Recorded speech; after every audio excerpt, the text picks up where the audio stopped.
Okay, this time we will build the Mauro Penasa amplifier, part 2. The first one we're going to be installing or soldering the resistor, the TX2575. I'll be using this resistor in almost all signal section because I like this resistor, right? And yeah, I think we're going to be starting to solder this resistor. Right, the first thing, of course, you need to open the resistor first from the packaging. It's quite nice because they pack one in for every resistor with the value written printed in the plastic.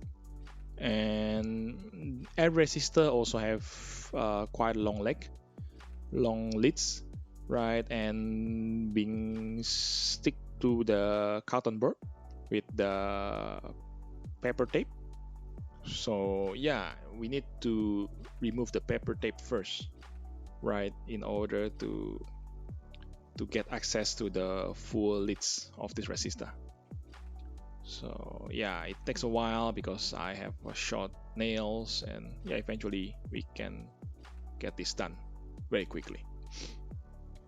And then I like to use head shrink on the leads because the PCB mounting is a bit wider than the space of the leads of the resistor itself.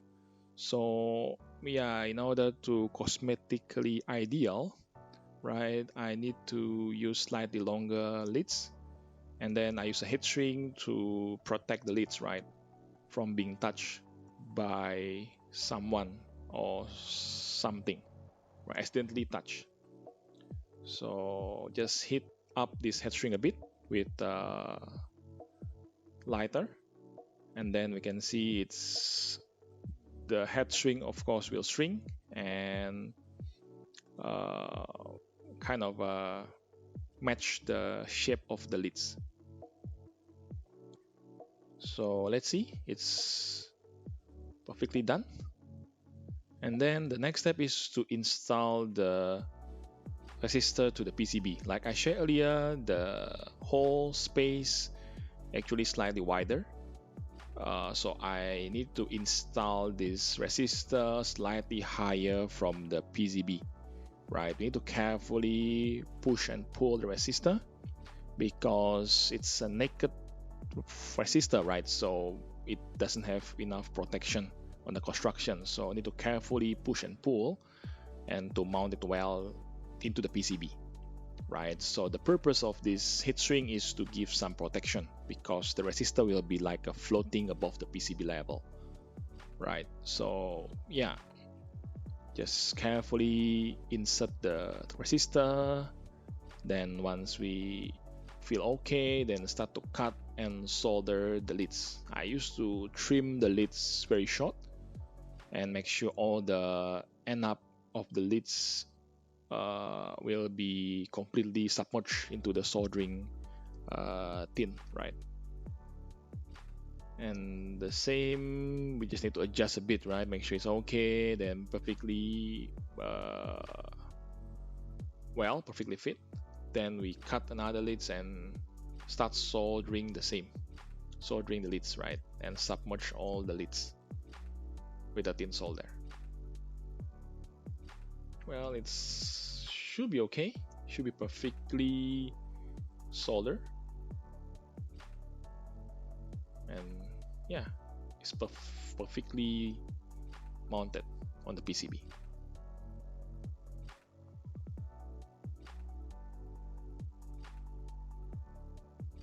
Looks good. Then next thing is we need to combine the resistor Fise S102. This if TX2575 is 1% tolerance, and this one actually 0.01% tolerance. This is all resistor I have found in my collection, and I need 22K, so I need to put in series 211K value that I have. So let's check the value first. It's quite accurate, should be quite accurate because 0.01 percentage. you see 10.995. I believe the 0.005 or 0.006 actually my multi-method tolerance. Let's check the other resistor. It's showing similar like value, I think. 10 point, yes, 995, 994, I think. Yeah, basically the same. These two resistors extremely accurate.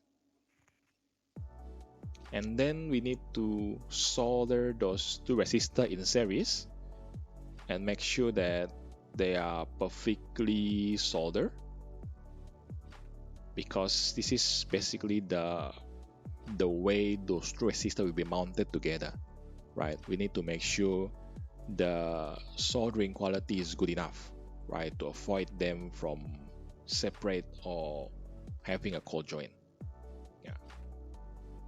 So let's see. I think the solder quality this time is not so good because I don't see well-rounded thin there. Just I'm a bit too perfectionist, right? So I need to redo and improve this quality. So let's redo and see. This is the final result. It's a perfectly round and join together, right? Not sure if you can see. Let me refocus the camera. Okay, see, it's perfectly done. So let's do a final check. The combined value should be maybe 0.01 different due to my multi-method tolerance. Let's see, should be capturing 20990. Yes, 20990, 21990. Right, definitely the gap because of the tolerance of the multimeter that I'm using. So this is the appearance of these two resistors mounted in the PCB. Again, I really like the design and the layout, because a good sounding system should be also beautifully look, right? We need to also pay attention on the appearance, right, and the construction.